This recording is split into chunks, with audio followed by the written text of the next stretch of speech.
Welcome back to another episode of Hot Air with me, Joshua Robert. And today, well, I'm recording this on Sunday. Today is Tuesday, but I'm recording this on Sunday. I got the Sunday scaries real hard today. This is fresh out of the shower hair with no product in it. I can't believe I'm filming this without even having any concealer under my eyes or bronzer on my face. So obviously I'm feeling real comfortable with you guys to let you in so that you can see what, I look like when I wake up in the morning and not when I'm recording a podcast. So if you're on YouTube watching, this is me, okay? Me, this is raw, this is real. All right, let's get into why we're actually here.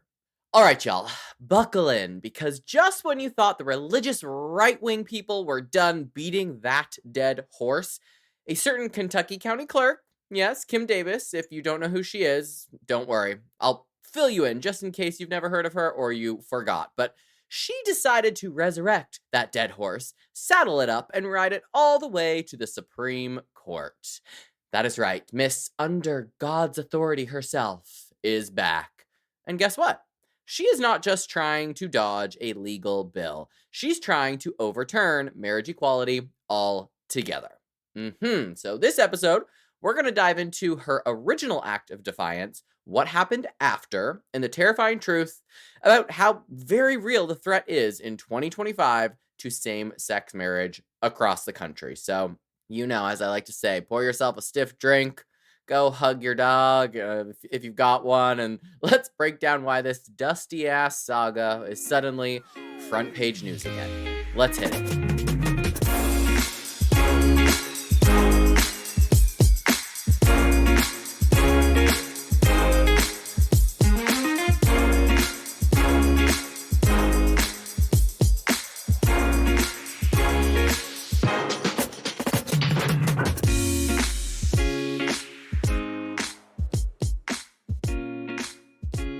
Part 1, God's Authority and the Birth of a Martyr.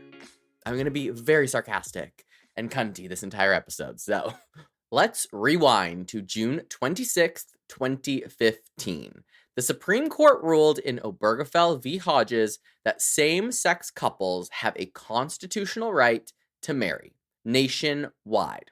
It was a landmark victory. I've talked about it before. I'll talk about it again. Rainbow flags flew high.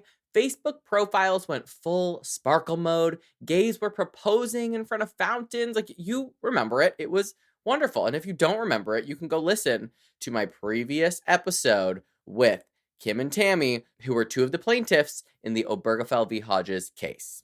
And on the other side of that, in Rowan County, Kentucky, Kim Davis, a twice-divorced Christian county clerk. She slammed her office door shut and said, nope.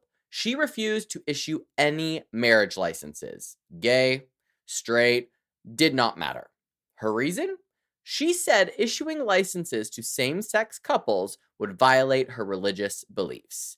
And this always brings me back to the confusion of church and state. You should not be able to work for government or in any way, shape, or form in a county clerk office if you cannot put aside your religious beliefs in order to serve the public who pays your bills because taxpayers. Hello. And listen, Kim wasn't just quietly opting out. She went full theocratic protest. She had her staff turn away couples. There's even that infamous clip, a same-sex couple asking her, under whose authority are you denying this? And her response? God's authority. Ma'am, this is a courthouse, not a church. Also, did you hear God? Did he speak to you? If he did and you can hear his voice in your head, that's not God, that's schizophrenia. So these couples, understandably outraged, filed a lawsuit. And on August 12th, 2015, a federal judge ordered Davis to comply with the law. But did she? No. She dug her heels in and she kept refusing. So the court found her in contempt and locked her up for 5 whole days. A county clerk in a jail cell over gay marriage. It was wild, needless to say. The only words I can use to describe it, wild. Of course, she became a darling of the religious right. Mike Huckabee was out there throwing rallies. Conservative pundits were comparing her to MLK. Yes, MLK. Craziness. Because apparently, defying equal rights when it's not your rights on the line counts now. Part 2.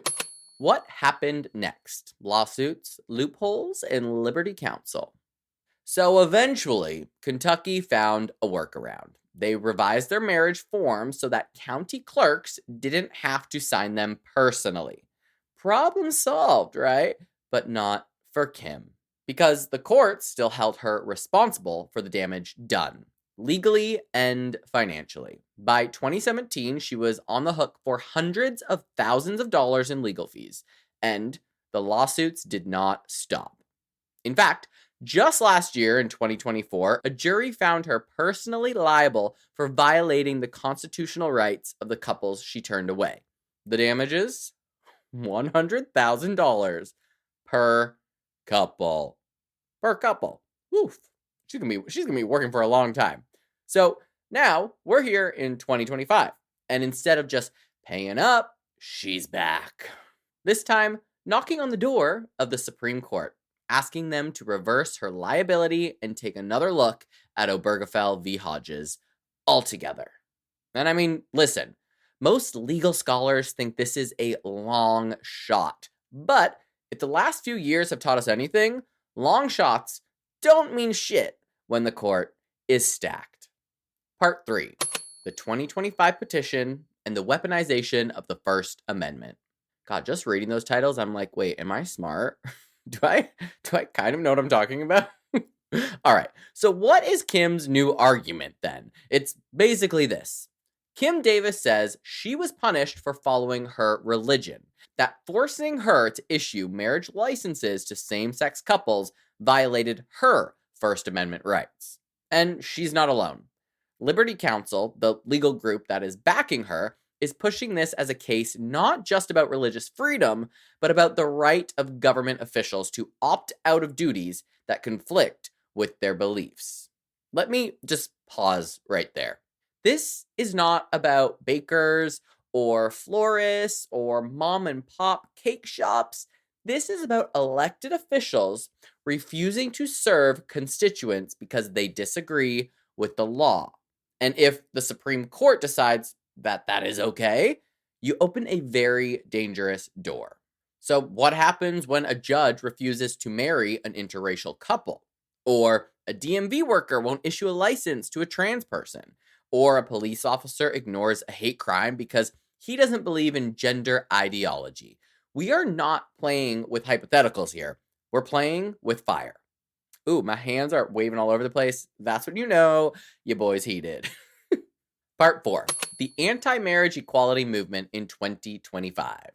So, just so you know, Kim Davis isn't alone here. In fact, her petition is riding the wave of a larger, coordinated push happening right now. Across the country, especially in red states, as we know, lawmakers are filing resolutions urging the Supreme Court to overturn Obergefell. They're not even hiding it now. Let's talk about Michigan, where State Representative Josh Schreiber introduced a resolution declaring that marriage should only be between one man and one woman.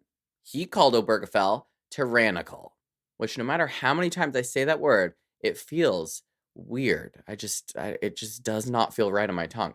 In Idaho, the House passed a resolution earlier this year asking SCOTUS to revisit Obergefell. Other states like South Dakota, Tennessee, Oklahoma, and Missouri have proposed similar bills. Some of them died in committee, some are still on the docket. But the message, of course, is very clear here. The gloves are off. It doesn't matter how far these proposals made it. It just matters that they're happening and people are starting the process. And it's not just legislation.